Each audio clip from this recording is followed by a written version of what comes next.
이놈아, 인사도 없이 어디를 가냐? 야 이놈아, 인사도 없이 어디를 가냐? 밥값은 갚고 가야지. 할머니 목소리가 떨리고 있었습니다.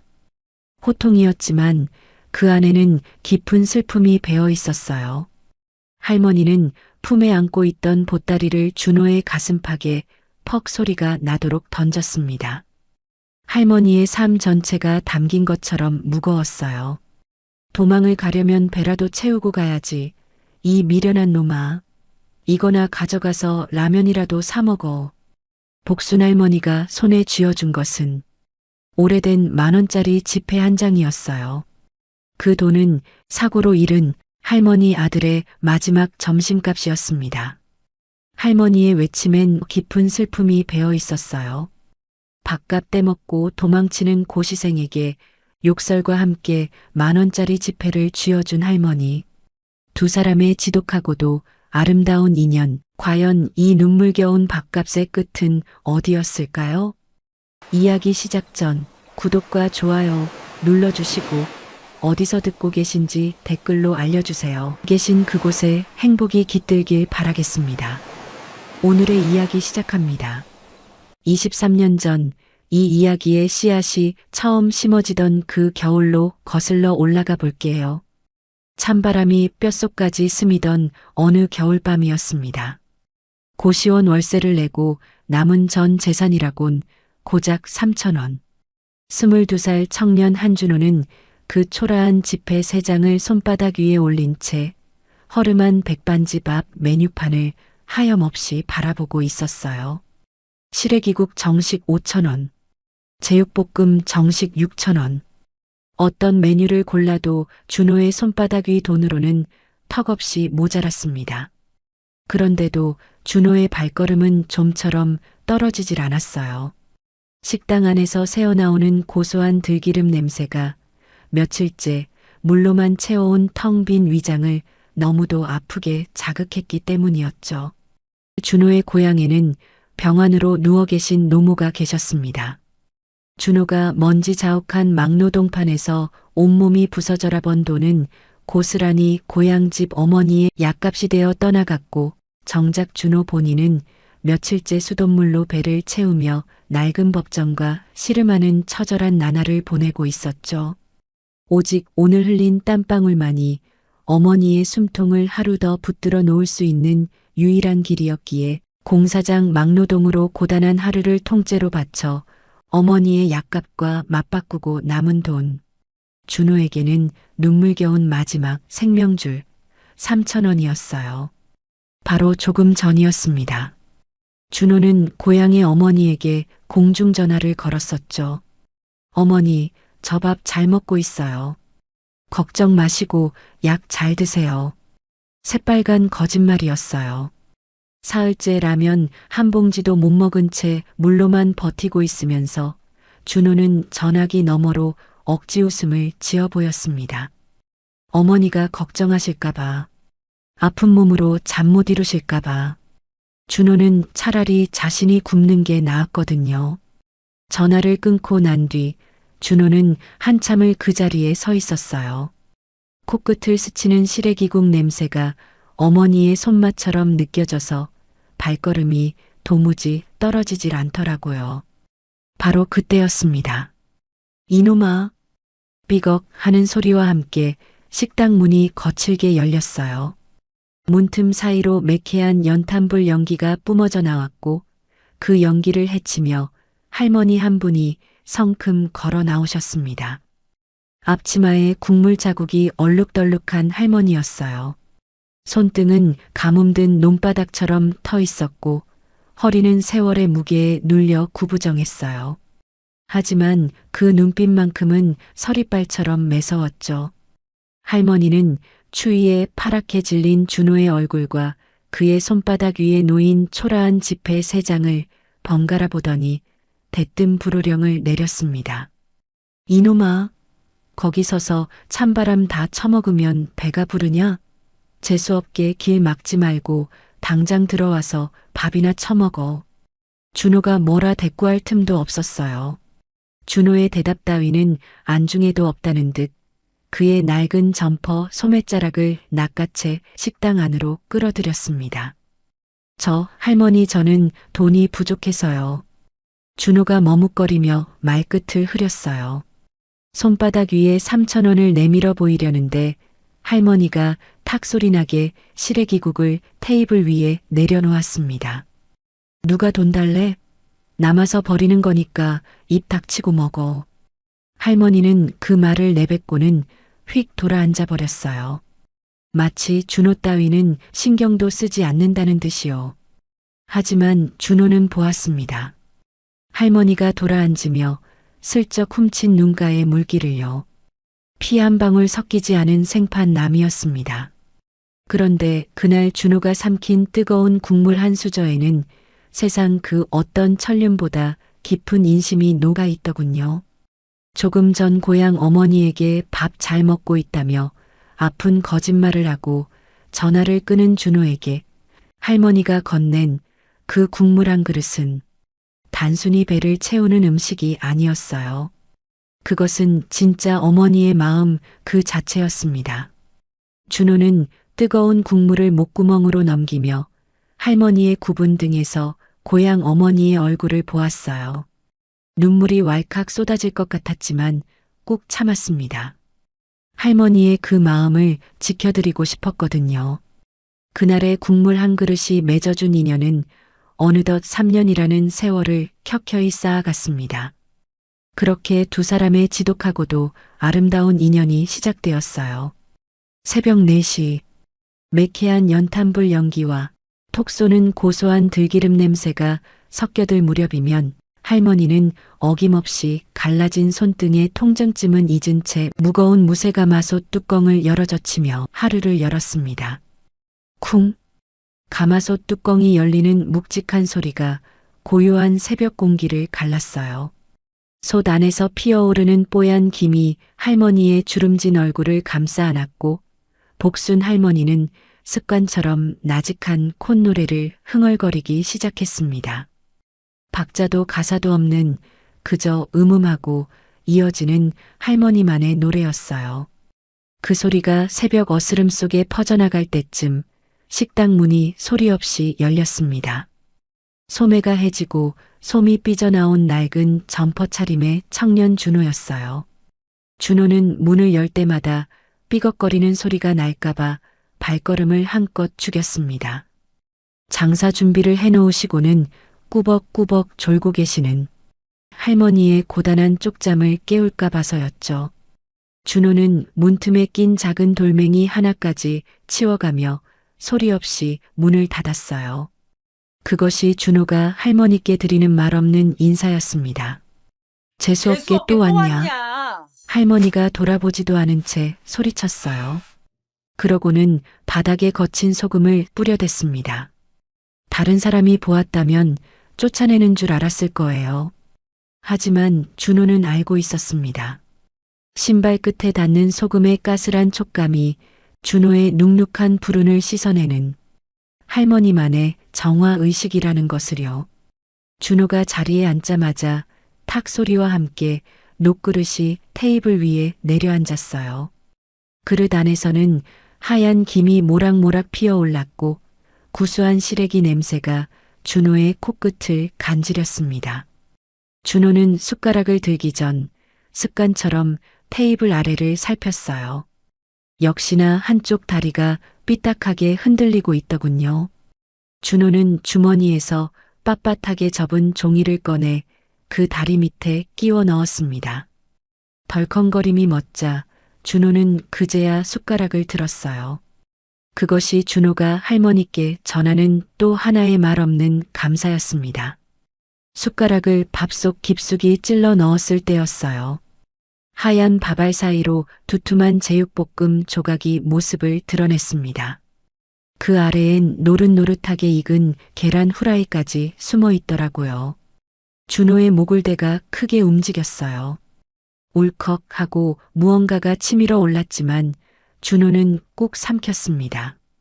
할머니의 굽은 등 뒤에서 나지막이 흐르는 콧노래 소리에 귀를 기울이며 그 마음을 지켜드리기 위해 아무 말 없이 그릇을 싹싹 비워냈어요. 할머니는 준호가 밥을 먹는 동안 일부러 등을 돌리고 앉아 마른 멸치를 다듬었습니다. 바스락 바스락 멸치 머리가 떨어져 나가는 소리가 고요한 식당 안을 채웠어요. 하지만 할머니의 귀는 온통 준호에게 가 있었습니다. 준호가 숟가락을 내려놓는 소리, 물을 마시는 소리, 그 하나하나에 예민하게 반응하고 있었죠. 문득 할머니의 손이 멈췄어요. 복순 할머니는 앞치마 주머니에서 낡은 손목시계 하나를 꺼내 들었습니다. 오래된 시계였어요. 드르륵, 드르륵. 할머니는 그 시계의 태엽을 천천히 감았습니다. 그 소리가 조용한 식당 안에 작은 파문처럼 퍼져나갔어요. 준호는 밥을 먹으면서도 그 소리를 들었습니다. 무슨 사연이 담긴 시계인지 묻고 싶었지만 차마 입을 열 수가 없었어요. 식사를 마친 준호가 테이블을 닦으려 행주를 집어들었습니다. 찰싹! 할머니의 손바닥이 준호의 손등을 내리쳤어요. 그 손으로 펜이나 잡아. 매서운 호통이었습니다. 하지만 준호는 느꼈어요. 할머니의 그 거친 손길 끝에 남은 얼얼한 온기를요. 그 온기가 준호의 고단한 하루를 버티게 하는 유일한 비타민이었습니다.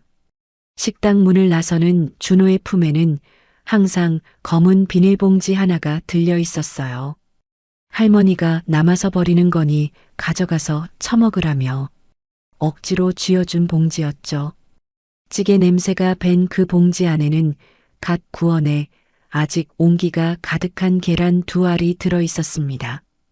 고시원으로 돌아가는 길, 준호는 그 계란을 품 안에 꼭 안았어요. 차가운 겨울바람이 볼을 에웠지만 가슴팍만큼은 따스했습니다. 할머니는 준호의 뒷모습이 골목 끝에서 보이지 않을 때까지 앞치마를 쥔 손을 놓지 못했어요. 복순 할머니의 눈가에는 이슬 같은 물기가 맺혀 있었습니다. 20년 전 사법고시 당일 불의의 사고로 잃은 친아들에 대한 그리움이 준호의 뒷모습으로 겹쳐 보였던 거예요. 복순이 자네, 저 거지고시생한테 왜 그리 잘해주나? 시장 상인들이 비아냥거리면 할머니는 먼 하늘만 바라보며 대답했습니다. 내 자식 입에 들어갈 밥이 저놈 입으로 가는 거요. 그러고는 다시 콧노래를 흥얼거리며 가마솥 앞으로 돌아갔어요. 시장통 어귀에서 들려오는 덜컹거리는 구루마 소리, 생선 비늘 튀는 소리, 사람들의 투박한 사투리 그 모든 것이 준호에게는 세상에서 가장 인간적인 배경음악이었습니다. 그리고 할머니는 그 소음 속에서 준호를 지켜주는 거대한 방파제였어요. 준호는 고시원 방에 들어와서도 한동안 겉옷을 벗지 않았습니다. 품 안에서 계란 2알이 남겨준 온기가 식어버리는 것이 아쉬워서였어요. 준호는 가만히 옷을 여민 채 할머니가 욕설 끝에 묻혀보낸 그 따뜻한 응원을 온몸으로 느꼈습니다. 그 온기가 심장까지 전해질 때쯤 준호는 더 이상 배고프지도 외롭지도 않은 마음으로 책상 앞에 앉아 펜을 굳게 쥐었어요. 여러분의 인생에도 혹시 이런 인연이 있으신가요? 소금을 뿌려 대면서도 뒤돌아 눈물 훔치던 할머니의 그 투박한 손길 같은 인연 말이에요. 가난한 고시생 준호에게는 그 따뜻한 인연이 삶을 지탱하는 유일한 힘이었습니다. 하지만 그 고마운 마음이 깊어질수록 밥값조차 낼 수 없는 준호의 현실은 더욱 비참한 무게로 그를 짓누르기 시작했어요. 연이은 낙방, 지독한 가난, 그 두 개의 멍해가 준호의 어깨를 짓눌렀습니다. 시험장에서 나올 때마다 준호의 발걸음은 천근만근이었어요. 이번엔 될 줄 알았는데 그 말을 몇 번이나 되뇌었는지 모릅니다. 어느새 일주일째 밥값을 밀리게 되었고 준호는 할머니의 얼굴을 마주할 용기가 없어 죄책감에 짓눌린 나날을 보내고 있었어요. 내일은 꼭 갚아야지. 이번 주 막노동비 나오면 꼭. 하지만 그 내일은 계속 미뤄졌고 막노동비는 고스란히 고향 어머니의 약값으로 떠나갔습니다. 준호는 식당 앞을 지나갈 때마다 고개를 푹 숙이고 발걸음을 재촉했어요. 할머니의 콧노래 소리가 들려올 때면 심장이 쿵쿵 내려앉는 것 같았죠. 그러던 어느 날이었습니다. 고향에서 연락이 왔어요. 어머니 위독, 속히 귀향바람. 12글자가 준호의 가슴을 갈기갈기 찢어 놓았습니다. 준호는 3년 넘게 붙들고 있던 낡은 법전을 내려다보았어요. 손때가 묻어 너덜너덜해진 책. 밤새 형광펜으로 줄 긋고 눈물로 얼룩진 그 책을 준호는 조용히 덮었습니다. 차마 떨어지지 않는 발걸음으로 초라한 짐을 꾸렸어요. 당장 다음 달 약값이 없어 숨을 몰아쉬는 어머니를 두고 공부를 이어가는 것은 준호에게 죄악이었습니다. 병상에 누운 어머니의 헬쑥한 얼굴이 자꾸만 떠올랐어요.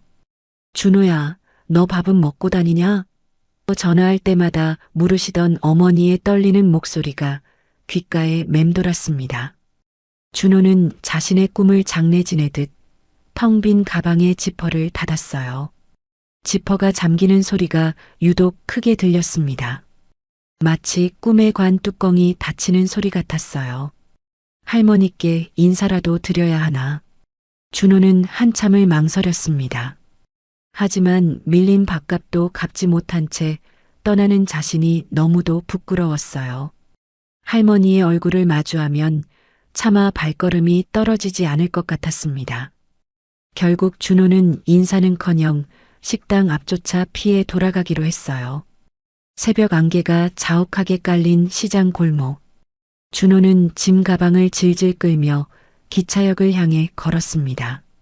가로등 불빛이 희미하게 길을 비추고 어디선가 들고양이 우는 소리가 스산하게 들려왔어요. 축축한 새벽 공기가 코끝을 적셨습니다. 그때였어요. 가로등 밑에 누군가 서 있었습니다. 구부정한 허리. 늘 준호의 아침을 열어주던 그 할머니가 준호의 낡은 가방보다 더 묵직해 보이는 보따리 하나를 가슴에 품은 채 그림자처럼 서 계셨어요. 준호의 발이 땅에 붙은 듯 멈춰버렸습니다. 얼마나 기다리신 걸까요? 할머니의 어깨 위로 새벽 이슬이 내려앉아 있었어요. 앞치마 끝자락이 축축하게 젖어 있었습니다. 짐 가방을 든 준호와 할머니 사이에는 새벽 공기만이 흘렀어요. 준호는 미안함에 고개를 들지 못한 채 차가운 아스팔트 바닥만 응시했습니다. 발끝이 시렸지만 가슴이 더 시렸어요. 이놈아. 할머니의 목소리가 떨리고 있었습니다. 인사도 없이 어디를 가냐? 밥값은 갚고 가야지. 호통이었지만 그 안에는 분노보다 더 깊은 슬픔이 배어 있었어요. 할머니는 품에 안고 있던 보따리를 준호의 가슴팍에 퍽 소리가 나도록 던졌습니다. 준호가 휘청거리며 그 보따리를 받아 안았어요. 묵직했습니다. 할머니의 삶 전체가 담긴 것처럼 무거웠어요.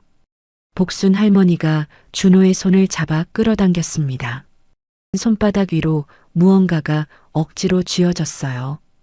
도망을 가려면 배라도 채우고 가야지. 이 미련한 놈아. 이거나 가져가서 라면이라도 사 먹어. 준호가 손을 펴보았습니다. 찌그러진 10,000원짜리 지폐 한 장이 놓여 있었어요. 색이 바래고 모서리가 다른 자국.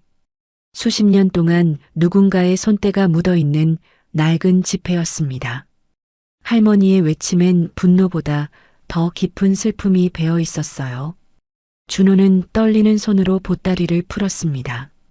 그 안에는 손때 묻은 낡은 법전 한 권이 들어 있었어요. 표지는 다를 대로 달았고 모서리는 너덜너덜해져 있었습니다.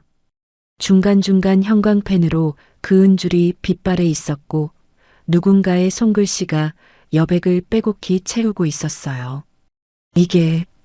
이게 뭐예요, 할머니? 준호의 목소리가 갈라졌습니다. 할머니는 대답 대신 먼 하늘을 바라보았어요. 새벽 어스름 너머로 눈길을 보내며 눈가에 이슬이 맺히더니 주름진 볼을 타고 흘러내렸습니다. 할머니가 나지막이 입을 열었어요. 내 아들도 너처럼 사법고시를 준비했었지. 그놈이 목숨처럼 아끼던 법전이야. 밥 먹을 때도 잠잘 때도 품에서 놓지 않던. 준호의 심장이 멎는 것 같았습니다. 고사장 가던 날 아침이었어. 그날따라 비가 억수같이 쏟아졌는데 내가 현관에서 우산 챙기라고 소리쳤거든. 근데 그놈이 뛰어가면서 손 흔들더라고. 엄마 나 늦어 다녀올게. 그게 마지막이었어. 할머니는 말을 잇지 못했어요. 오래된 상처가 다시 터져 나오는 것 같았습니다. 횡단보도를 건너다가 신호를 무시한 트럭이 할머니의 목소리가 바람에 흩어졌어요. 준호는 손바닥 위에 해진 10,000원을 바라보았습니다. 그의 주머니에 들어있던 점심값이야. 할머니가 그 지폐를 가리키며 말했어요. 내가 아침에 준 마지막 점심값. 경찰이 유품이라고 돌려줬는데 난 이걸 20년 동안 쓰지 못했어. 이걸 쓰면 우리 아들이 정말 간 것 같아서. 그 돈은 단순한 종이가 아니었습니다. 한 어머니의 멈춰버린 시간이었어요. 20년 동안 할머니의 가슴 속에서 녹지 않은 얼음 같은 한이었습니다. 준호의 무릎이 꺾여버렸어요. 툭! 차가운 아스팔트 바닥에 무릎이 닿았습니다. 빗물과 섞인 뜨거운 눈물이 준호의 볼을 타고 흘러내렸어요. 할머니, 저는 이런 걸 받을 자격이. 닥쳐! 할머니가 소리쳤습니다. 하지만 그 목소리도 울음으로 젖어 있었어요. 이 법전에 묻은 내 아들 피눈물 생각해서라도 너는 절대 포기하지 마라. 할머니가 준호의 어깨를 잡고 억지로 일으켜 세웠어요.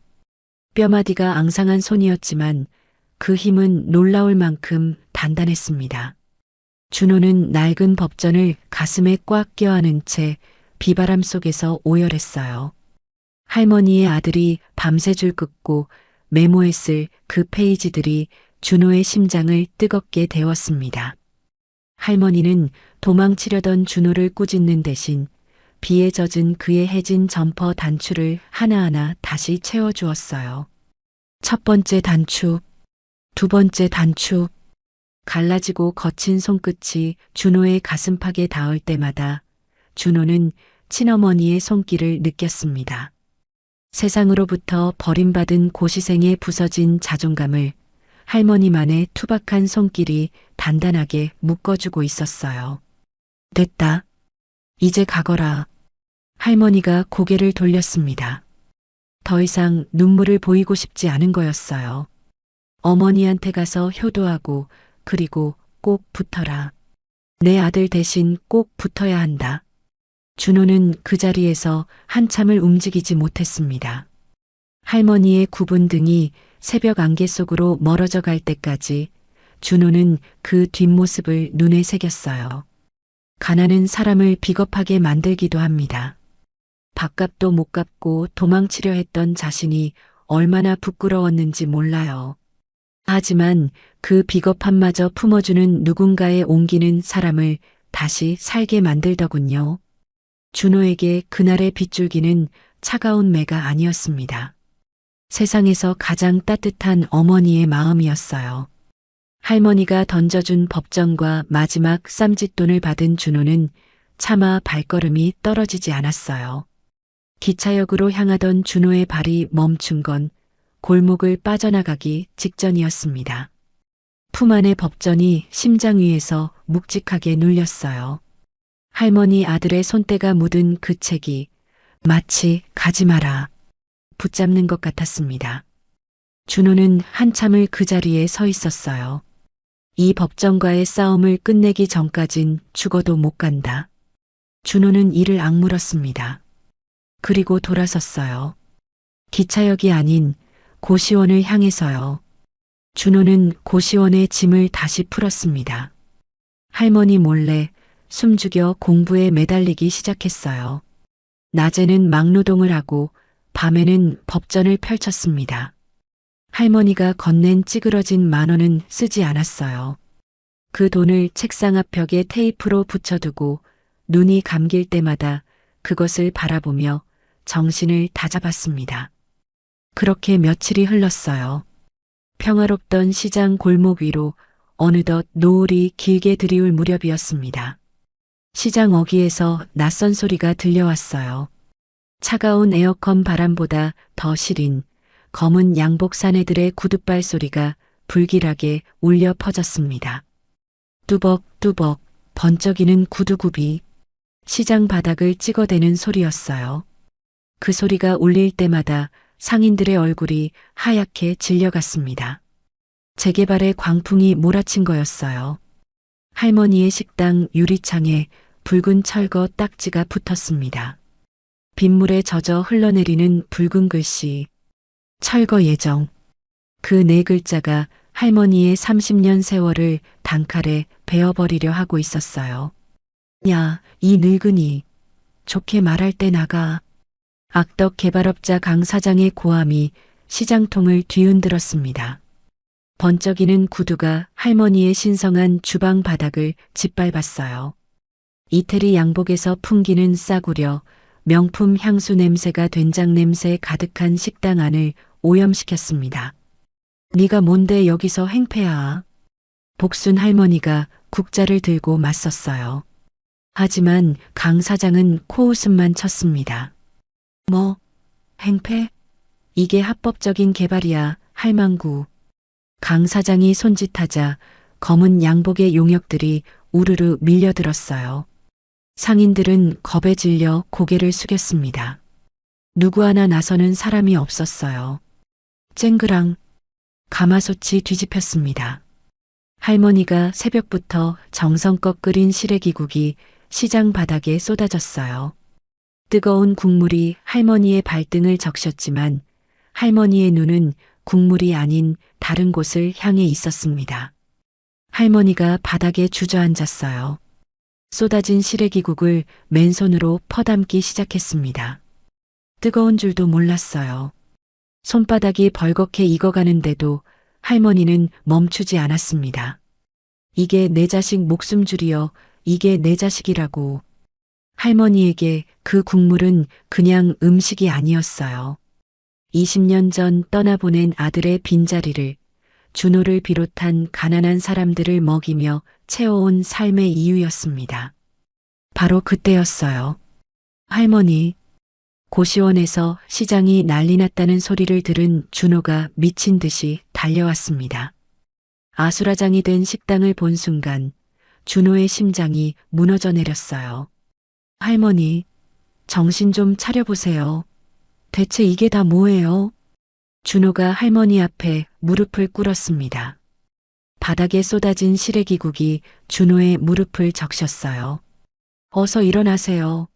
제가 막노동이라도 더해서 할머니 모실게요. 공부는 다음에 해도 돼요.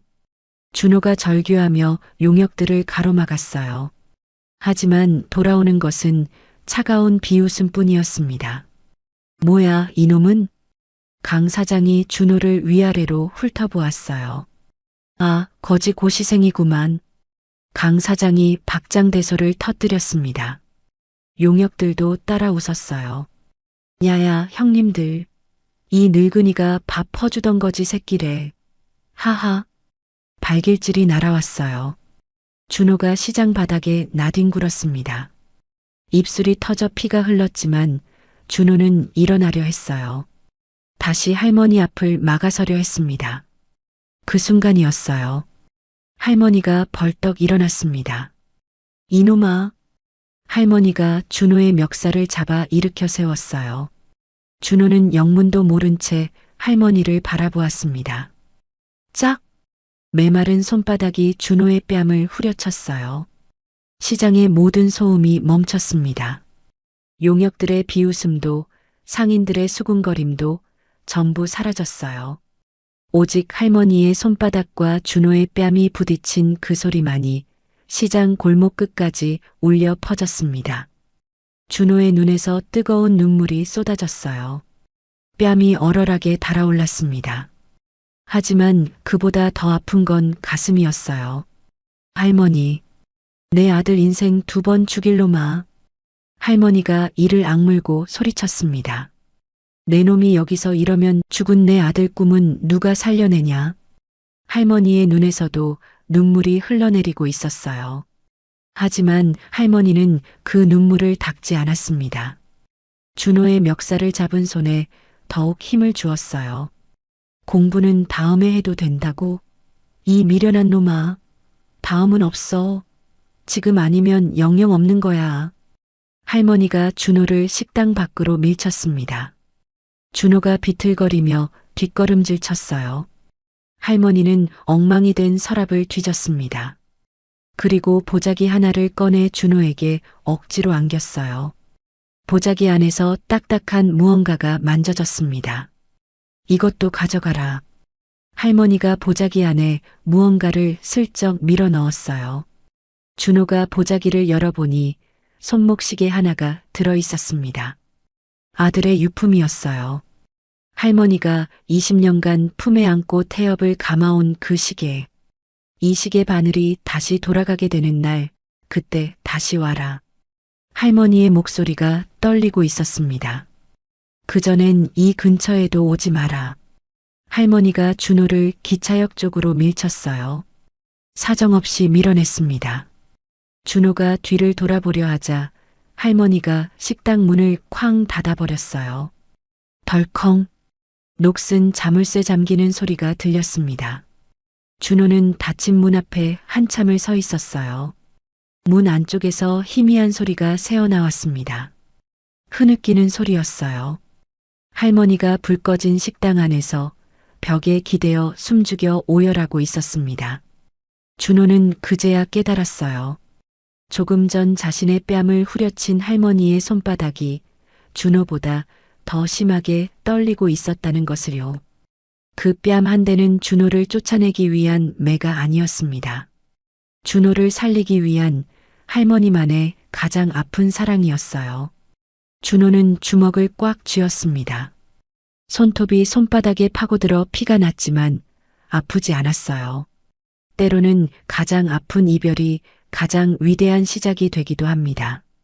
할머니의 뺨 한 대는 준호에게 어떤 불씨가 되었을까요? 덜컹 덜컹.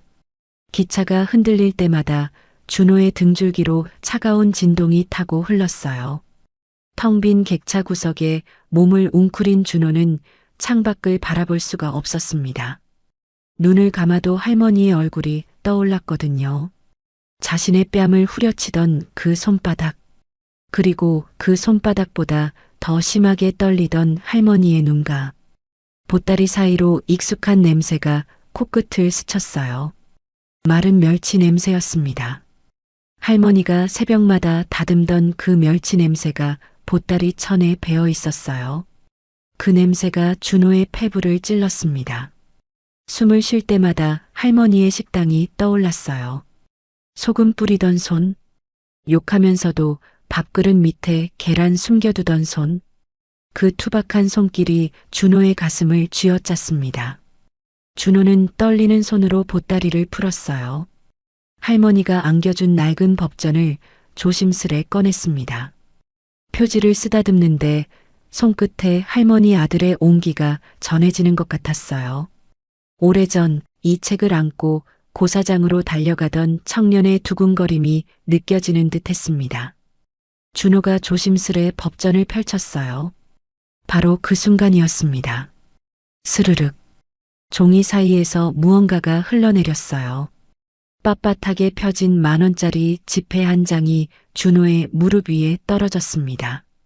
준호가 고개를 갸웃거리며 다음 장을 넘겼어요. 또 한 장. 그 다음 장에서도 한 장. 페이지를 넘길 때마다 10,000원짜리 지폐들이 꽃잎처럼 기차 바닥을 수놓으며 쏟아져 내렸습니다. 한 장, 2장, 3장. 준호의 손이 떨리기 시작했어요. 10장, 20장, 30장. 법전 곳곳에 숨겨진 지폐들이 끝없이 쏟아졌습니다. 할머니가 밤마다 장사를 마친 뒤 한 장 한 장 정성껏 끼워 넣었을 그 돈이었어요. 1,000원짜리 국밥 팔아서, 2,000원짜리 제육볶음 팔아서 한 푼, 두 푼 모은 그 돈들이 준호의 무릎 위를 가득 채웠습니다. 할머니, 준호의 입술이 파르르 떨렸어요. 터져나오는 통곡을 참을 수가 없었습니다. 그 돈더미 위에 얼굴을 묻고 한참을 울부짖었어요. 기차 객실에 준호의 오열 소리가 메아리 쳤지만 누구 하나 뭐라 하는 사람이 없었습니다. 참아왔던 모든 것을 토해내듯 목이 터져라 울었어요. 한참을 울고 나서야 준호는 젖은 눈으로 법전을 다시 들여다보았습니다. 중간쯤 펼쳐진 페이지 사이에서 무언가가 삐죽 튀어나와 있었어요. 준호가 조심스레 그것을 꺼냈습니다. 아주 오래된 빛바랜 종이 카네이션이었습니다. 준호의 심장이 멎는 듯한 전율이 온몸을 휘감았어요. 색이 바래고 끝이 너덜너덜해진 종이꽃. 누군가의 고사리 같은 손으로 서툴게 접은 흔적이 역력했습니다. 꽃잎 하나하나에 어린아이의 정성이 담겨 있었어요. 그것은 복순 할머니의 아들이 초등학교 시절 어버이날에 만들어 엄마에게 준 선물이었습니다. 할머니는 아들의 꿈이 멈춘 그 자리에 자신의 가장 소중한 영혼을 숨겨두었던 거예요. 카네이션 옆에 작은 메모지가 끼워져 있었습니다. 준호가 그것을 펼쳐보았어요. 삐뚤빼뚤한 글씨가 눈에 들어왔습니다. 글씨를 쓴 손이 얼마나 떨렸는지 획 하나하나가 비틀거리고 있었어요. 내 아들은 못 본 이 책의 끝을 너는 꼭 받아오. 준호의 시야가 완전히 흐려졌습니다. 앞이 보이지 않았어요. 눈물이 폭포처럼 쏟아져 내렸습니다. 준호는 기차 바닥에 주저앉아 그 종이꽃을 가슴에 품고 오열했어요. 뜨거운 눈물이 턱을 타고 흘러내려 법전의 낡은 표지 위에 툭, 툭 떨어졌습니다. 그 얼룩은 영영 지워지지 않을 것 같았어요. 보따리 밑바닥을 뒤지던 준호의 손에 차가운 금속이 닿았습니다. 아까 할머니가 슬쩍 밀어넣었던 그 손목시계였어요. 준호가 시계를 들어 올렸습니다. 묵직한 무게감이 손바닥에 전해졌어요. 준호는 무심코 시계를 뒤집어 보았습니다. 뒷면에 작은 글씨가 새겨져 있었어요. 준호가 눈을 비비고 그 글씨를 읽었습니다. 우리 아들 합격 축하한다. 준호의 심장이 더욱 아프게 파고들었어요. 합격하면 손목에 채워주려고 새겨둔 문구.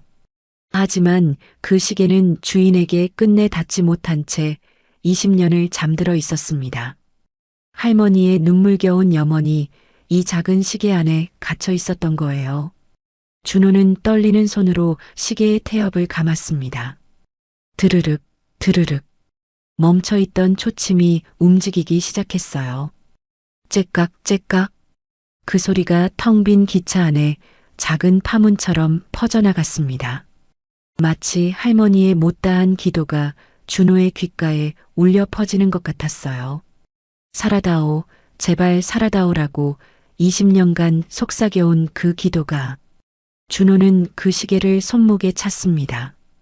차가운 금속이 피부에 닿는 순간 준호는 느꼈어요. 이제 이 시계를 멈추게 해서는 안 된다는 것을요. 할머니 아들의 멈춰버린 시간을 자신이 이어가야 한다는 것을요. 할머니. 준호가 창밖을 바라보며 나지막이 중얼거렸습니다. 어둠 속을 달리는 기차창에 준호의 얼굴이 희미하게 비쳤어요. 제가 이 법전의 마지막 페이지에 반드시 정의의 이름을 적어 넣겠습니다. 준호는 눈물을 닦으며 차가운 플랫폼 너머를 응시했어요. 기차가 덜컹거리며 어둠 속을 달렸습니다. 준호의 손목에서 째깍째깍 시계 소리가 작게 울렸어요. 그 소리는 마치 할머니와 준호를 이어주는 심장 박동 같았습니다. 기차에서 내린 준호는 곧장 고향집으로 달려갔어요. 병상에 누운 어머니의 손을 잡는 순간 준호는 또다시 무너져 내렸습니다. 헬쑥하게 야윈 얼굴, 뼈만 앙상하게 남은 손. 그래도 어머니는 아들을 보자마자 희미하게 미소 지으셨어요. 우리 아들 왔구나. 그 한마디에 준호는 어머니의 손등에 얼굴을 묻고 한참을 울었습니다. 며칠간 어머니 곁을 지킨 준호는 어머니의 병세가 조금 안정되자 집을 나와 산속의 낡은 사찰을 찾았어요. 아무도 찾지 않는 외진 암자였습니다. 준호는 그곳에 짐을 풀었어요. 할머니가 준 찌그러진 10,000원 한 장을 책상 앞 벽에 붙여두고 짐승처럼 공부에만 매달리기 시작했습니다. 겨울에는 찬물이 든 대야에 맨발을 담그며 잠을 쫓았어요. 발이 얼어 감각이 없어질 때까지 법전에서 눈을 떼지 않았습니다. 여름에는 땀띠가 온몸을 덮어도 모기가 팔뚝을 물어뜯어도 펜을 놓지 않았어요. 밥알을 씹을 때마다 할머니가 밥그릇 밑에 숨겨둔 계란 후라이의 온기를 떠올렸습니다. 그때마다 눈물이 목구멍을 타고 넘어갔어요. 책상 앞 벽에 붙은 찌그러진 10,000원이 준호를 지켜보고 있었습니다. 눈이 감길 때마다, 포기하고 싶을 때마다 준호는 그 돈을 바라보았어요. 그러면 할머니의 목소리가 들리는 것 같았습니다. 내 아들 인생 2번 죽일 놈아. 그 외침이 준호의 등을 다시 펴게 했어요. 그렇게 시간이 흘렀습니다. 계절이 바뀌고 또 바뀌었어요. 준호의 손에는 굳은 살이 박였고 눈 밑에는 다크서클이 짙게 내려앉았습니다. 하지만 준호는 멈추지 않았어요. 할머니 아들의 법전을 한 장 한 장 넘기며 마지막 페이지를 향해 나아갔습니다. 그리고 마침내 그날이 왔어요. 합격 통보를 받던 날 준호는 검사 임용장보다 먼저 할머니가 주신 낡은 법전을 품에 안았습니다.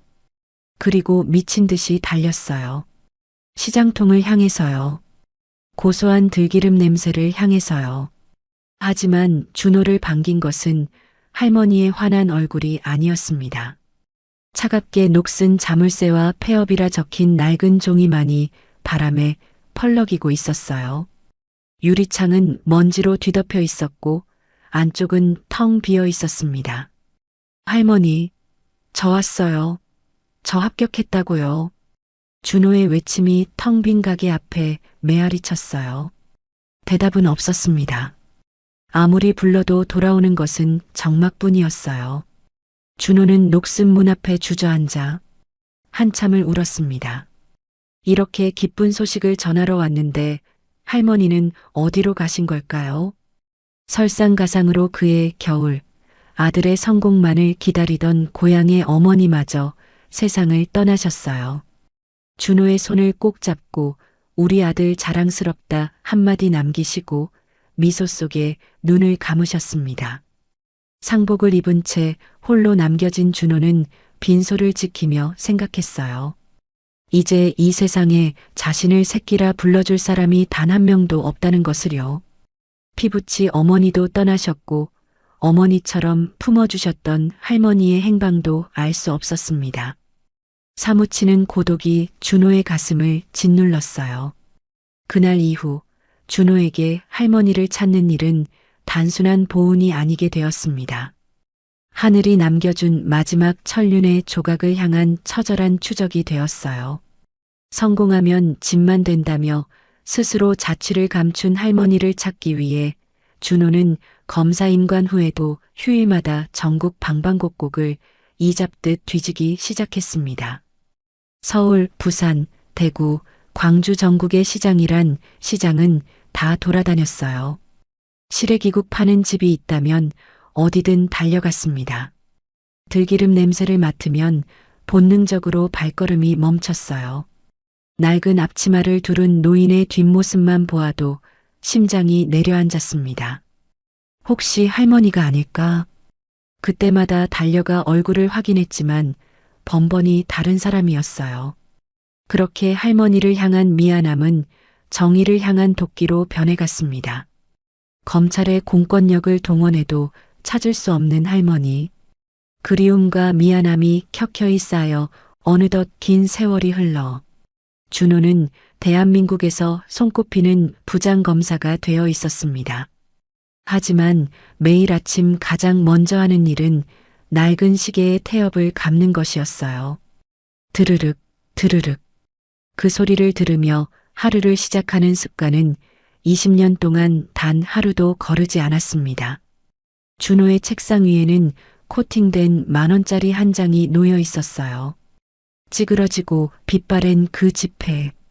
수천억의 뇌물 봉투가 오가는 자리에서도, 권력자들의 회유와 협박이 쏟아지는 자리에서도 준호는 그 10,000원짜리를 꺼내 보았습니다. 그러면 흔들리던 마음이 다시 단단해졌어요. 그 돈은 준호를 유혹하려는 모든 권력과 재물의 손길을 막아내는 가장 거대한 성벽이었습니다. 한편 복순 할머니는 대구의 작은 시장 귀퉁이에서 여전히 장사를 하고 계셨어요.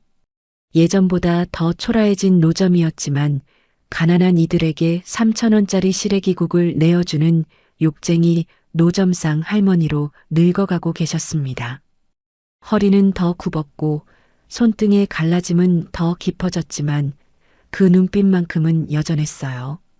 할머니의 좁은 방 한켠에는 낡은 상자 하나가 있었습니다. 그 안에는 준호의 얼굴이 나온 신문 기사와 뉴스 캡처 사진들이 보물처럼 쌓여 있었어요.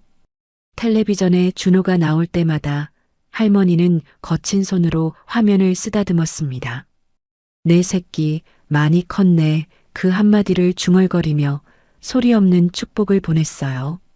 준호는 휴일마다 전국의 시장을 돌았습니다. 들기름 냄새를 쫓았어요. 낡은 앞치마를 두른 노인들의 뒷모습만 보아도 심장이 내려앉는 착각 속에 시간이 그렇게 흘러가고 있었습니다. 그러던 어느 날이었어요. 준호의 집무실로 재개발 반대 탄원서 뭉치가 접수되었습니다. 대구의 작은 시장 상인들이 보낸 것이었어요. 준호는 습관처럼 탄원서를 훑어보다가 문득 한 장에서 손이 멈췄습니다. 유독 서툰 글씨였어요. 삐뚤빼뚤 마치 초등학생이 쓴 것 같은 글씨. 그 글씨로 적힌 문장이 준호의 눈에 들어왔습니다. 애들 밥은 먹이게 해주세요. 준호의 심장이 멈칫했어요. 어디선가 본 듯한 글씨였습니다. 20년 전 법전 속에 들어있던 메모. 내 아들은 못 본 이 책의 끝을 너는 꼭 받아오. 그 삐뚤빼뚤한 필체와 너무도 닮아 있었어요. 준호의 손이 떨리기 시작했습니다. 탄원서를 자세히 들여다보았어요. 글씨 옆에 도장 대신 붉게 찍힌 것이 있었습니다. 희미한 엄지손가락 지문이었어요. 준호는 벌떡 일어났습니다. 떨리는 손으로 검찰 정밀 감식반에 전화를 걸었어요. 이 법전에서 추출해두었던 그 지문과 대조해줘. 최대한 빨리. 목소리가 갈라졌지만 준호는 개의치 않았습니다. 얼마나 지났을까요? 감식반에서 연락이 왔어요. 부장검사님, 대조 결과 나왔습니다. 20년 전 법전에서 추출한 지문과 99.9% 일치합니다. 전화기를 든 준호의 손이 크게 떨렸어요. 다리에 힘이 풀려 의자에 털썩 주저앉았습니다. 찾았다. 준호의 눈에서 20년 동안 참아왔던 뜨거운 눈물이 탄원서 위로 툭툭 떨어졌어요. 드디어 찾았어, 할머니. 준호는 곧바로 수사관들에게 비상 출동을 명령했습니다. 대구로 간다. 지금 당장. 대한민국 검찰의 위엄을 상징하는 검은 세단 행렬이 칠흑 같은 새벽 어둠을 뚫고 대구를 향해 질주하기 시작했어요. 서울에서 대구까지 300km. 쉼없이 달려온 그 길은 준호에게 지난 20년의 세월을 다시 걷는 억겁의 시간과도 같았어요. 차창 밖으로 스쳐 지나가는 가로등 불빛이 마치 지난 세월의 기억들처럼 흘러갔습니다. 할머니가 처음 밥을 주시던 날, 소금을 뿌리며 재수없다 소리치시던 날, 뺨을 때리시며 울던 날 그 모든 장면들이 어둠 속에서 스쳐 지나갔어요. 준호는 손목에 낡은 시계를 내려다보았습니다. 째깍째깍. 지난 시간 동안 단 하루도 멈추지 않았던 그 소리가 유독 크게 들렸어요. 이 시계 바늘이 다시 돌아가는 날, 그때 다시 와라. 할머니의 목소리가 귓가에 맴돌았습니다. 동이 트기 직전이었어요. 준호 일행의 차량들이 시장 어귀에 멈춰 섰습니다. 엔진 소리가 일제히 멎자 시장통에 압도적인 정적이 내려앉았어요. 새벽부터 고함을 질러대던 용역들의 목소리도 상인들의 비명소리도 모든 것이 순식간에 잠겼습니다. 차 문이 열렸어요. 수사관들이 먼저 내려 도열했습니다. 길 비키세요. 대검찰청 부장검사님이십니다. 그 외침이 시장 골목에 울려 퍼지자 기세등등하게 골프채를 휘두르던 강 회장의 얼굴이 사색으로 변했어요. 20년 전 동네 건달이었던 강 사장은 이제 법망을 교묘히 피해 거물급 건설사 회장으로 명함을 바꿔 달고 있었습니다. 하지만 검찰 앞에서는 여전히 비굴했어요. 허리를 굽히며 연신 고개를 조아렸습니다. 준호가 차에서 내렸어요. 번쩍이는 구두가 진흙탕에 닿았지만 준호는 개의치 않았습니다. 준호의 서늘한 시선이 머문 곳은 오직 한 곳이었어요.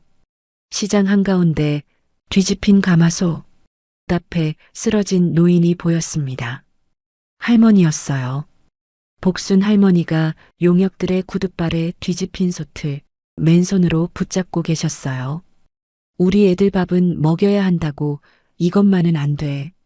할머니의 울부짖음이 새벽 공기를 갈랐습니다.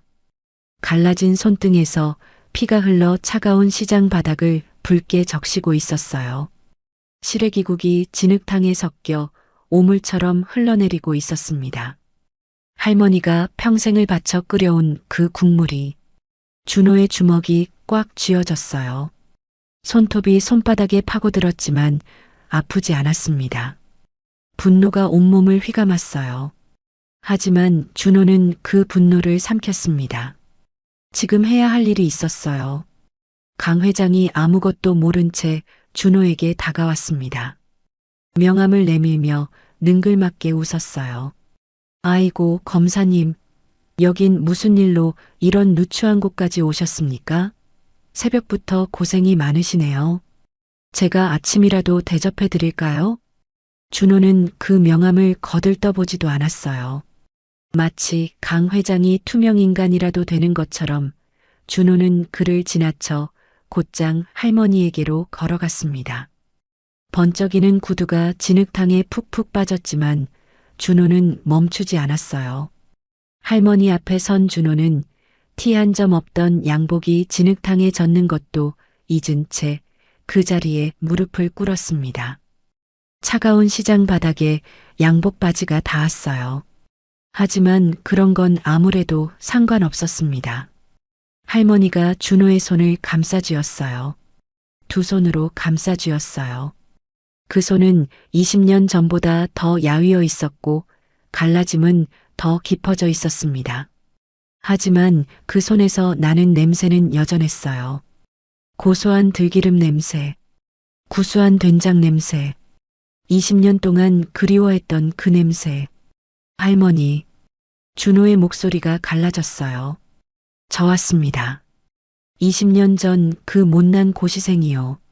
할머니가 밥 먹여 살려주신, 할머니가 사람 노릇하게 만들어주신 그 준호가 검사가 되어서 이제야 왔어요. 준호는 할머니의 손을 자신의 얼굴에 갖다 대었습니다. 뺨에 닿는 할머니의 손바닥. 20년 전 자신의 뺨을 후려치던 바로 그 손이었어요. 준호는 그 손을 느끼며 어린아이처럼 목 놓아 울기 시작했습니다. 할머니. 시장통이 술렁였어요. 대검찰청 부장검사라는 사람이 노점상 할머니 앞에 무릎을 꿇고 울고 있으니 다들 어안이 벙벙했습니다. 준호가 소매를 걷어 올렸어요. 손목에 찬 낡은 시계가 모습을 드러냈습니다. 할머니, 저 약속 지켰습니다. 준호가 그 시계를 할머니 앞에 보여드렸어요. 이 시계 바늘이 다시 돌아가는 날 꼭 오겠다고 했잖아요. 20년 동안 단 하루도 태엽 감는 걸 빠뜨리지 않았어요. 매일 아침 이 소리 들으면서 할머니 생각했습니다. 할머니의 눈이 커졌어요. 떨리는 손으로 그 시계를 만졌습니다. 바로 그 시계. 죽은 아들의 유품. 준호냐? 우리 영감님 준호냐? 진짜 준호 맞냐? 할머니의 떨리는 손이 준호의 얼굴을 어루만졌어요. 할머니의 손길이 준호의 이마를 쓸고 눈썹을 지나 볼을 타고 내려왔어요. 그 얼굴을 할머니는 손끝으로 기억하려는 듯 했습니다. 할머니, 접니다. 할머니가 밥 퍼주시고 계란 숨겨주시고 뺨 때려가면서 내쫓으셨던 그 못난 고시생이요. 준호의 눈에서 눈물이 멈추지 않았어요. 할머니, 20년이나 걸렸어요. 할머니 찾는데 20년이나. 할머니도 울기 시작했습니다. 주름진 볼을 타고 눈물이 흘러내렸어요. 할머니가 준호를 끌어안았습니다. 뼈만 앙상하게 남은 팔로 그래도 있는 힘껏 끌어안았어요. 이놈아. 그 한마디밖에 나오지 않았어요. 하지만 그 한마디에 20년의 그리움이 전부 담겨 있었습니다. 시장 사람들의 눈에도 눈물이 고였어요. 영문도 모르면서 덩달아 코를 훌쩍였습니다. 준호가 천천히 일어났어요. 할머니를 등 뒤로 감싸며 준호는 고개를 돌렸습니다. 강 회장을 향해서요. 준호의 눈빛이 달라졌어요. 조금 전까지 눈물로 젖어 있던 눈이 서슬 퍼렇게 빛났습니다. 온기는 사라지고 차가운 검사의 눈빛만 남았어요. 기억하나? 준호가 강 회장의 면전에 대고 물었습니다. 20년 전 네가 거지 고시생이라며 발로 차고 짓밟았던 그 가난한 청년을. 강 회장의 얼굴이 창백해졌어요. 이제야 기억이 났다는 듯 눈이 휘둥그레졌습니다. 오늘 나는 너를 단죄하러 온 검사 한준호다. 준호의 목소리는 낮았지만 그 무게는 천근만근이었어요. 강 회장의 무릎이 후들거리기 시작했습니다. 수갑 채워. 준호의 명령이 떨어지자 수사관들이 강 회장에게 다가갔어요. 철컥. 수갑이 채워지는 소리가 시장 골목에 울려 퍼졌습니다. 그 소리는 시장 사람들의 20년 막힌 한을 씻어주는 가장 시원한 음악이었어요. 준호는 할머니에게 다가갔습니다. 그리고 허리를 낮춰 등을 내밀었어요. 할머니, 업혀요. 뭐라? 제가 업어드릴게요. 예전엔 밥값도 못 갚고 도망치는 못난 놈이었는데 이제는 할머니 모실 수 있게 됐어요. 준호가 할머니를 등에 업었습니다. 깃털처럼 가벼웠어요. 20년 세월이 할머니를 이토록 야위게 만들었구나. 준호의 가슴이 미어졌습니다. 검은 세단의 뒷좌석 문이 열렸어요. 준호는 할머니를 가장 귀한 손님처럼 조심스레 태워드렸습니다. 시장을 빠져나가는 세단들의 행렬 뒤로 상인들이 허리를 90도로 숙여 배웅했어요. 누군가는 울고 누군가는 박수를 쳤습니다. 20년을 돌아온 300km의 길 끝에 준호가 찾은 것은 성공이 아니었어요. 하늘이 정해준 천륜보다 더 깊은 인연으로 맺어진 어머니였습니다. 가장 약한 자의 눈물이 가장 강력한 정의의 칼날이 되어 돌아온 그 순간, 선생님들은 어떠셨나요?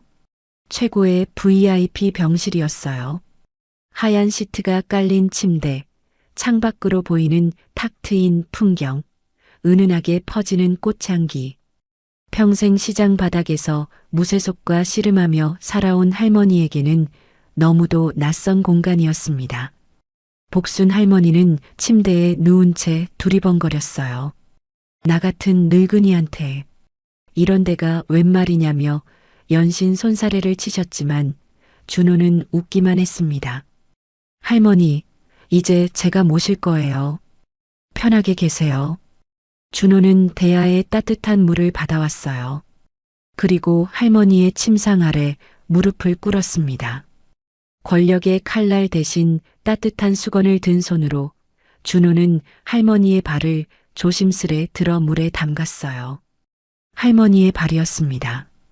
세월의 무게로 돌처럼 딱딱해진 발, 갈라지고 굳은 살이 박힌 발, 새벽마다 가마솥 앞에 서서 손님들 밥 퍼주느라 쉬지 못한 발이었어요. 준호가 그 발을 정성스레 씻기기 시작했습니다.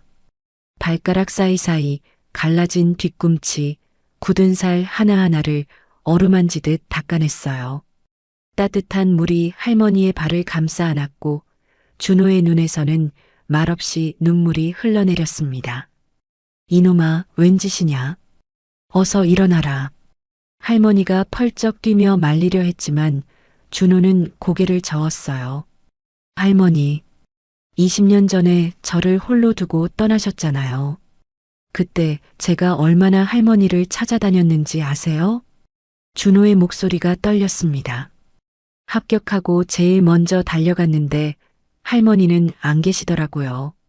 폐업이라고 적힌 종이만 바람에 펄럭이고 있었어요. 전국시장이란 시장은 다 뒤졌어요. 들기름 냄새만 맡으면 달려갔어요. 그런데 20년이 걸렸네요. 준호가 할머니의 발을 수건으로 닦으며 말을 이었어요. 그동안 얼마나 고생하셨어요. 왜 연락 한 번 안 하셨어요? 왜 혼자 그렇게 사셨어요? 할머니가 준호의 머리를 쓰다듬었습니다. 거칠고 갈라진 손이었지만 그 손길은 세상에서 가장 따뜻했어요. 바보 같은 놈.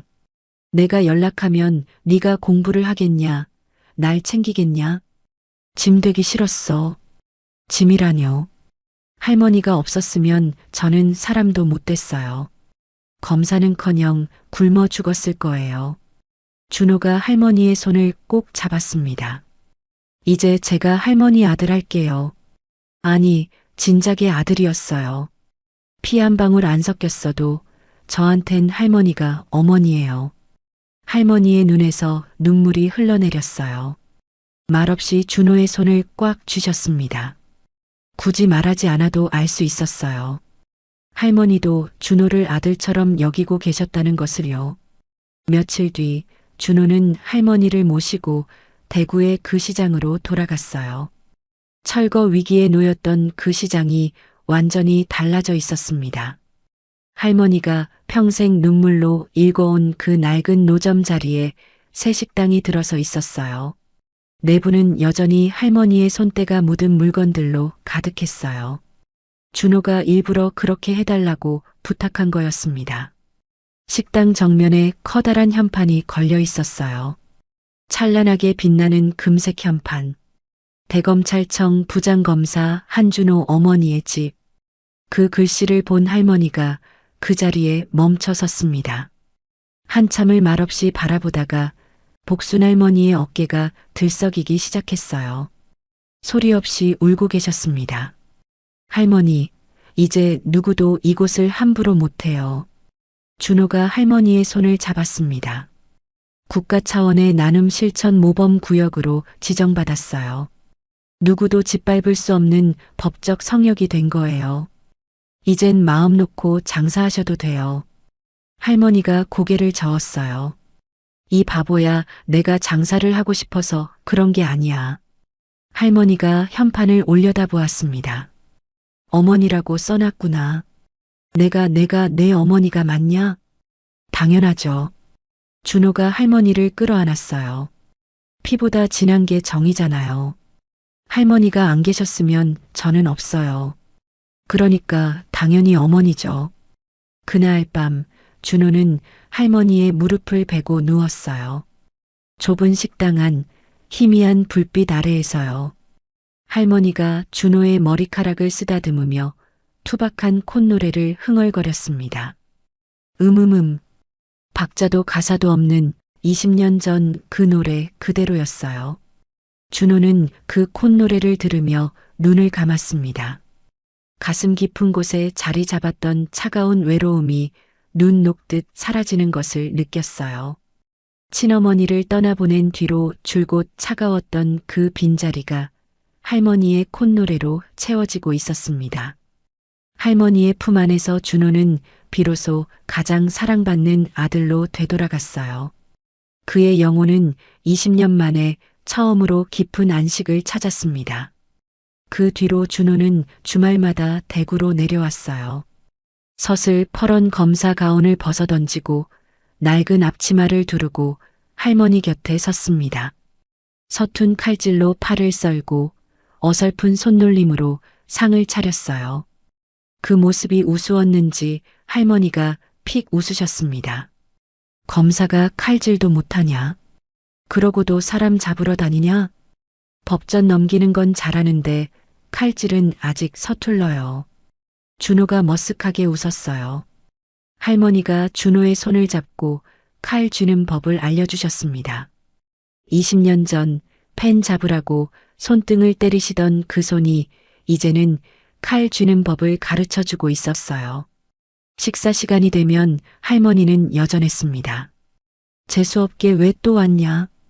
호통을 치셨지만 밥그릇 밑바닥에는 항상 계란 후라이가 숨겨져 있었어요.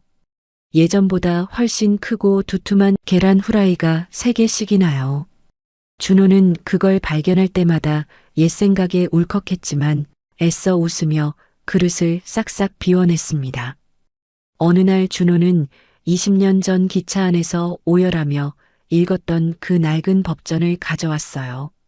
식당에서 가장 잘 보이는 곳 유리 진열장 안에 그 법전을 조심스레 모셔두었습니다. 이건 뭐냐? 할머니가 물었어요. 할머니 아들 아니, 제 형님 거잖아요. 이제 여기가 형님 집이기도 하니까 여기 두는 게 맞을 것 같아서요. 준호가 법전을 바라보며 말했습니다. 형님이 못 이룬 꿈을 제가 이뤘잖아요. 그러니까 형님도 여기서 함께 계셔야죠. 할머니의 눈에 눈물이 고였어요. 아무 말 없이 고개만 끄덕이셨습니다. 유리 진열장 안의 낡은 법전이 형광등 불빛 아래에서 은은하게 빛났어요. 할머니. 준호가 할머니의 손을 꼭 잡았습니다. 이제 제가 할머니의 아들이 되어서 평생 지켜드릴게요. 약속해요. 할머니는 대답 대신 준호의 거친 손을 꽉 쥐셨어요. 갈라지고 굳은 살 박힌 두 손이 서로를 감싸 안았습니다. 말하지 않아도 알 수 있었어요. 이제 두 사람은 진짜 가족이 되었다는 것을요. 준호는 그동안 검사로 일하며 모은 재산을 털었어요. 그리고 할머니의 이름으로 재단을 설립했습니다. 희망 장학 재단. 가난 때문에 꿈을 접어야 했던 청년들을 돕는 재단이었어요. 재단의 로고를 정할 때 준호는 단 한순간도 고민하지 않았습니다. 20년 전 법전 속에서 발견한 그 말라비틀어진 종이꽃. 할머니의 아들이 어린 시절 고사리 손으로 접어 엄마에게 드렸던 카네이션. 그 꽃 모양이 재단의 로고가 되었어요. 재단 개소식 날이 밝았습니다. 전국에서 장학생들이 모여들었어요.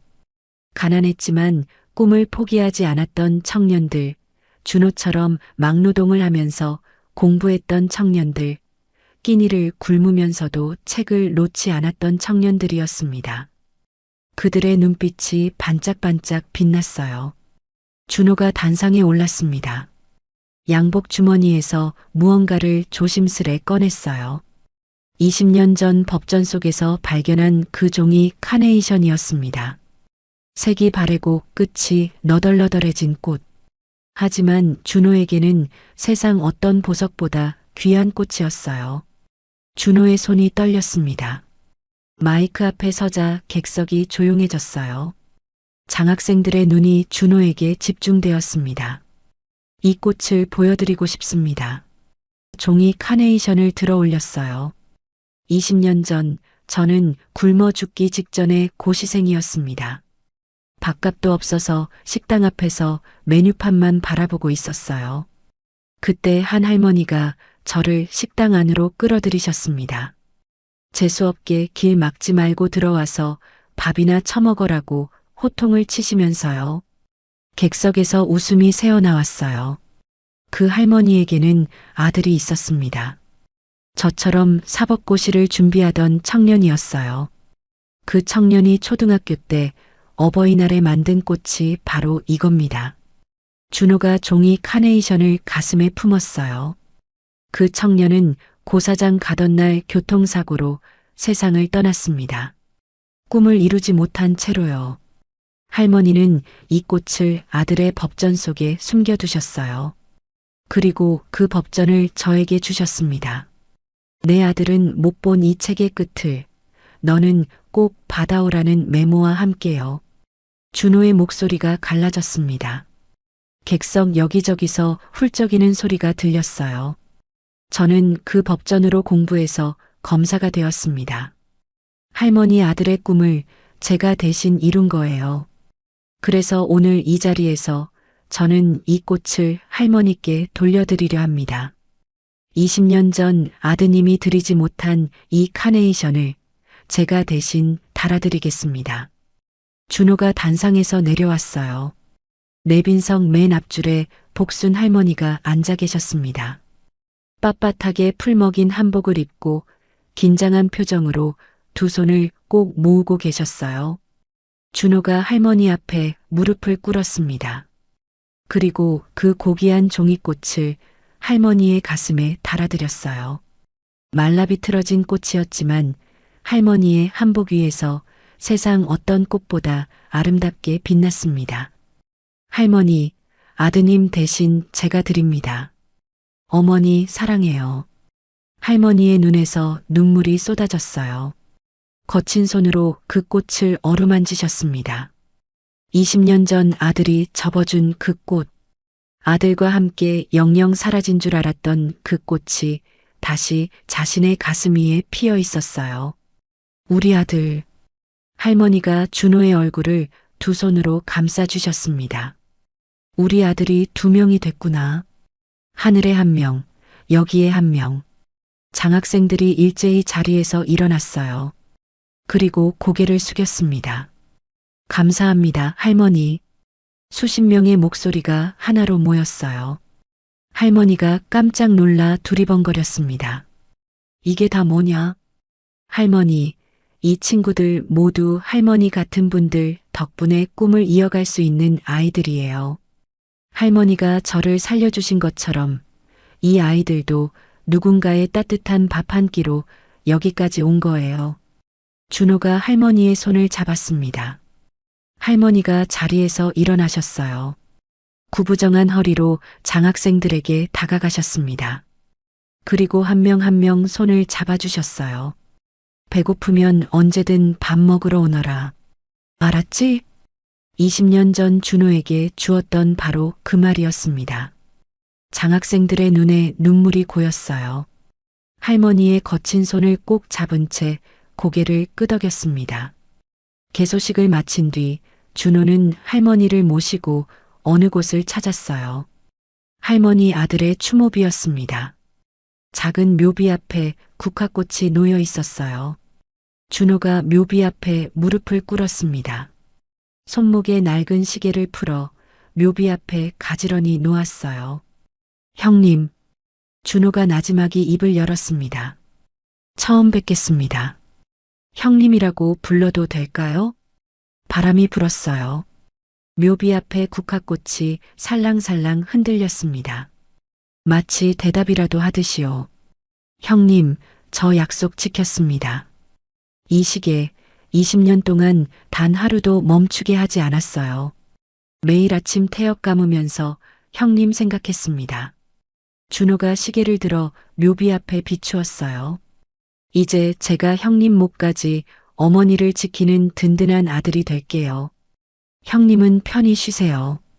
어머니 걱정은 하지 마시고요. 준호가 시계의 태엽을 감았습니다. 드르륵, 드르륵. 그 소리가 조용한 묘지에 울려 퍼졌어요. 마치 영혼의 서약을 맺는 소리 같았습니다. 할머니가 준호의 곁에 섰어요. 묘비를 바라보는 할머니의 눈에는 더 이상 슬픔만 담겨 있지 않았습니다. 평온함이 깃들어 있었어요. 진호야. 할머니가 묘비를 향해 말했습니다. 엄마 아들이 한 명 더 생겼다. 이제 여한이 없다. 너도 좋지? 바람이 다시 한번 불었어요. 국화꽃이 흔들리고 나뭇잎이 살랑거렸습니다. 준호가 할머니 곁에 나란히 섰어요. 두 사람은 한참 동안 말없이 묘비를 바라보았습니다. 그날 밤 준호는 따뜻한 할머니의 품에서 길었던 방황이 끝났음을 깨달았어요. 그렇게 할머니와 준호는 20년의 고통을 뒤로하고 서로의 온기에 기대어 세상에서 가장 평온하고 아름다운 밤을 맞이했습니다. 세월이 흘러도 그 낡은 백반집의 불은 꺼지지 않았어요. 아니, 이제는 낡은 백반집이 아니었습니다. 금색 현판이 걸린 어머니의 집은 전국의 배고픈 청년들이 찾아와 위로를 얻는 사랑의 성지가 되어 있었어요. 식당 벽면에는 두 가지 보물이 나란히 걸려 있었습니다. 하나는 할머니의 환한 미소가 담긴 사진이었고, 다른 하나는 20년 전 준호를 살렸던 그 찌그러진 10,000원짜리 한 장이었어요. 금색 액자에 담긴 그 낡은 지폐는 형광등 불빛 아래에서 찬란하게 빛나고 있었습니다. 찾아오는 사람들마다 그 액자 앞에서 발걸음을 멈추었어요. 누군가는 눈물을 훔치고 누군가는 기도하듯 두 손을 모았습니다. 복순 할머니는 80이 넘은 나이에도 여전히 정정하셨어요. 허리는 더 굽었지만 목소리만큼은 시장통을 호령하던 그 시절 그대로였습니다. 새벽마다 가마솥 뚜껑을 열고 고소한 들기름 냄새를 시장 골목에 퍼뜨렸어요. 콧노래도 여전했습니다. 식당을 찾는 가난한 학생들의 밥그릇 밑에는 여전히 계란 후라이가 숨겨져 있었어요. 예전에는 2알이었는데 이제는 3알씩이었습니다. 학생들이 밥을 먹다가 그 계란을 발견하면 할머니는 모른 척 등을 돌리고 멸치를 다듬었어요. 하지만 귀는 온통 그 학생에게 가 있었죠. 숟가락 소리, 국물 마시는 소리, 그릇 비우는 소리 하나하나에 귀 기울이고 계셨습니다. 어느 비 오는 날이었어요. 낡은 점퍼를 입은 청년 하나가 식당 문 앞에서 머뭇거리고 있었습니다. 손바닥 위에 구겨진 지폐 몇 장을 올린 채 메뉴판을 하염없이 바라보고 있었어요. 20년 전 준호의 모습과 꼭 닮아 있었습니다. 마침 식당 안에서 설거지를 돕고 있던 준호가 그 청년을 발견했어요. 준호는 씩 웃으며 문을 벌컥 열었습니다. 야, 이놈아. 청년이 깜짝 놀라 뒷걸음질 쳤어요. 거기 서서 빗물 다 맞으면 배가 부르냐? 재수없게 길 막지 말고 당장 들어와서 밥이나 처먹어. 20년 전 할머니가 준호에게 했던 말 그대로였습니다.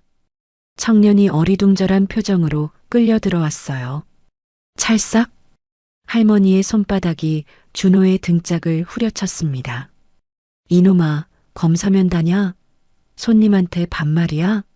얼른 국물이나 더 떠다 드려라. 아이고 할머니, 저 등짝 아파요. 준호가 엄살을 피우며 웃었어요. 할머니도 픽 웃으셨습니다. 식당 안에 있던 손님들도 따라 웃었어요. 그 웃음소리가 고소한 들기름 냄새와 함께 식당 안을 가득 채웠습니다. 준호가 청년의 밥그릇에 밥을 수북이 담았어요. 국도 넉넉히 퍼주었습니다. 청년이 쭈뼛쭈뼛 숟가락을 들었어요. 저 돈이 좀 부족한데요. 누가 돈 달래? 남아서 버리는 거니까 입 닥치고 먹어. 준호가 할머니의 말투를 똑같이 흉내냈어요. 할머니가 또 등짝을 때리셨습니다. 내 흉내는 하시면서요. 청년이 밥을 먹는 동안 할머니가 슬그머니 청년의 점퍼 주머니에 손을 넣었어요. 빳빳하게 편 10,000원짜리 한 장을 찔러 넣으셨습니다. 나중에 성공해서 갚아라. 할머니가 나지막이 말씀하셨어요. 20년 전 준호에게 하셨던 말 그대로였습니다. 청년의 눈에 눈물이 그렁그렁 맺혔어요. 준호는 그 모습을 바라보며 몰래 눈시울을 붉혔습니다. 할머니가 자신에게 물려준 가장 위대한 유산이 바로 이것임을 깨달았어요. 돈이 아니었습니다. 권력도 아니었어요. 배고픈 사람에게 밥 한 끼 내어주는 마음.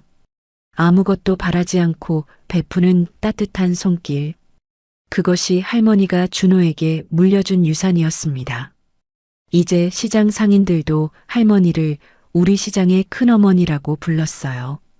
아침마다 할머니 식당 앞에 들러 인사를 드렸습니다. 어머니, 안녕히 주무셨어요? 할머니는 여전히 재수없게 왜 또 왔냐 호통을 치셨지만 상인들은 그게 할머니만의 인사법이라는 걸 알았어요. 시장 골목은 정겨운 사람 냄새로 가득해졌습니다. 아이들의 웃음소리가 골목을 채웠어요. 철거 딱지가 붙었던 가게들은 이제 활기차게 장사를 하고 있었습니다. 일이 끝난 어느 저녁이었어요. 노을이 시장 골목을 붉게 물들이고 있었습니다. 준호와 할머니는 식당 앞 낡은 벤치에 나란히 앉았어요. 할머니의 굽은 등과 준호의 고든 등이 나란히 노을빛을 받았습니다. 준호가 손목에 낡은 시계를 풀었어요. 그리고 할머니의 손에 쥐어드렸습니다. 할머니, 오늘은 할머니가 감아주세요. 할머니가 그 시계를 받아들었어요. 20년 전 아들에게 주려고 준비했던 그 시계. 아들 대신 준호의 손목에서 20년을 함께한 그 시계였습니다. 드르륵, 드르륵. 할머니가 천천히 태엽을 감았어요. 그 소리가 저녁 공기 속에 작게 울렸습니다. 진호야, 듣고 있냐? 할머니가 하늘을 올려다보며 중얼거렸어요. 내 동생이 이렇게 잘 컸다. 엄마 걱정은 이제 안 해도 된다. 노을빛 아래에서 두 사람의 그림자가 하나로 합쳐졌어요. 하늘이 정해준 천륜보다 깊은 인연으로 맺어진 두 사람. 피 한 방울 섞이지 않았지만 세상 어떤 모자보다 단단한 두 사람이었습니다. 저 멀리서 시장 상인들이 그 모습을 바라보았어요. 누군가 말했습니다. 저게 진짜 가족이지. 그 말에 모두가 고개를 끄덕였어요. 들기름 냄새와 노을빛이 뒤섞인 그 풍경은 세상에서 가장 따뜻한 그림이었습니다. 시간은 흘러 계절이 또 바뀌었습니다. 하지만 대검찰청 부장검사 한준호 어머니의 집 앞에는 여전히 새벽을 깨우는 고소한 들기름 냄새와 따뜻한 시래기국이 사람들을 기다리고 있었어요. 준호는 매주 대구로 내려왔습니다. 아무리 바빠도 아무리 힘들어도 이 습관만큼은 놓지 않았어요. 식당 문을 열고 들어서면 할머니가 여전히 호통을 치셨습니다. 재수없게 왜 또 왔냐? 하지만 준호는 알았어요. 그 호통 뒤에 숨겨진 환한 미소를요. 준호는 할머니를 꼭 안아드렸습니다. 그 옛날 기차역에서 맡았던 포근한 멸치 냄새가 코끝을 간지렸어요. 20년이 지나도 변하지 않는 냄새였습니다. 그 냄새를 맡으면 하루의 피로가 눈 녹듯 사라졌어요. 준호의 손목에서는 여전히 째깍째깍 시계 소리가 울렸습니다. 20년 넘게 단 하루도 멈추지 않은 그 소리. 하지만 이제 그 소리는 준호에게 더 이상 멈춤에 대한 두려움이 아니었어요. 내일을 향해 나아가는 힘찬 심장 소리였습니다. 희망 장학 재단을 통해 꿈을 이룬 청년들이 하나둘 세상에 나갔어요. 누군가는 의사가 되었고, 누군가는 변호사가 되었고, 누군가는 선생님이 되었습니다. 그들은 명절마다 어김없이 어머니의 집을 찾아왔어요. 손에 선물을 들고 복순 할머니를 우리 어머니라고 부르며 식당 안을 가득 채웠습니다. 어머니, 저 취직했어요. 어머니, 저 결혼해요. 꼭 오셔야 해요. 어머니, 저 아기 낳았어요. 이름 지어주세요. 복순 할머니는 그때마다 투덜거렸어요. 내가 무슨 장명소냐 하시면서도 밤새 아기 이름을 고민하셨습니다. 그리고 다음 날이면 정성껏 적은 이름을 건네주셨어요. 식당 안은 웃음꽃으로 가득했습니다. 명절마다 수십 명의 자식들이 모여 시끌벅적했어요. 시래기국 냄새와 웃음소리가 뒤섞여 시장 골목까지 퍼져나갔습니다. 사람들은 물었어요. 피 한 방울 섞이지 않은 이들이 어떻게 저토록 사랑할 수 있느냐고요. 준호는 그럴 때마다 인자하게 웃으며 대답했습니다. 우리는 하늘이 정해준 천륜보다 더 깊은 인연으로 맺어진 진짜 가족이니까요. 어느 날 저녁이었어요. 할머니가 준호를 불렀습니다. 식당 뒷마당 작은 평상에 나란히 앉았어요. 하늘에는 별이 총총 떠 있었습니다. 준호야. 할머니가 준호의 손을 잡았어요. 고맙다. 뭐가요, 할머니? 다 고맙다. 네가 와줘서, 내 아들 꿈 이어줘서, 이 늙은이 외롭지 않게 해줘서. 준호의 눈에 눈물이 고였어요. 할머니, 저야말로 고맙죠. 할머니가 안 계셨으면 저는 없어요. 진짜로요. 할머니가 준호의 머리를 쓰다듬었습니다. 20년 전 밥그릇 밑에 계란 숨기던 그 손으로요. 잘 살아라. 앞으로도 지금처럼만 살아라. 그러면 할머니는 눈 감아도 여한이 없다. 할머니, 무슨 소리예요? 100살까지 사셔야죠. 아니, 200살까지요. 준호가 할머니를 꼭 안았습니다. 할머니의 등이 예전보다 더 작아진 것 같았어요. 하지만 그 품에서 느껴지는 온기는 여전했습니다. 여러분의 인생 속에도 혹시 잊지 못할 10,000원짜리 한 장이나 밥그릇 밑에 숨겨진 따뜻한 계란 후라이 같은 사랑이 있으신가요? 배고플 때 말없이 밥 한 끼 건네주던 손길, 힘들 때 등 떠밀어주던 호통, 아무것도 바라지 않고 그저 곁에 있어주던 누군가의 온기. 우리 모두의 인생에는 그런 순간이 있지 않을까요? 피보다 진한 진심이 머무는 곳에 인생의 가장 아름다운 꽃이 피어난다는 사실을 우리는 잊지 말아야 합니다. 오늘 퇴근길에 문득 떠오르는 얼굴이 있다면 전화 한 통 드려보시는 건 어떨까요? 밥 먹었어? 그 한마디가 누군가에게는 세상에서 가장 따뜻한 위로가 될 수 있으니까요.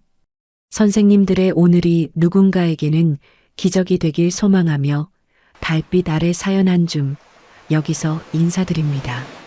마음의 위로가 되는 따뜻한 이야기로 또 찾아뵙겠습니다. 구독과 좋아요 눌러주시고 어디서 듣고 계신지 댓글 남겨주시면 마음으로 인사드리겠습니다. 편안한 밤 되세요. 감사합니다.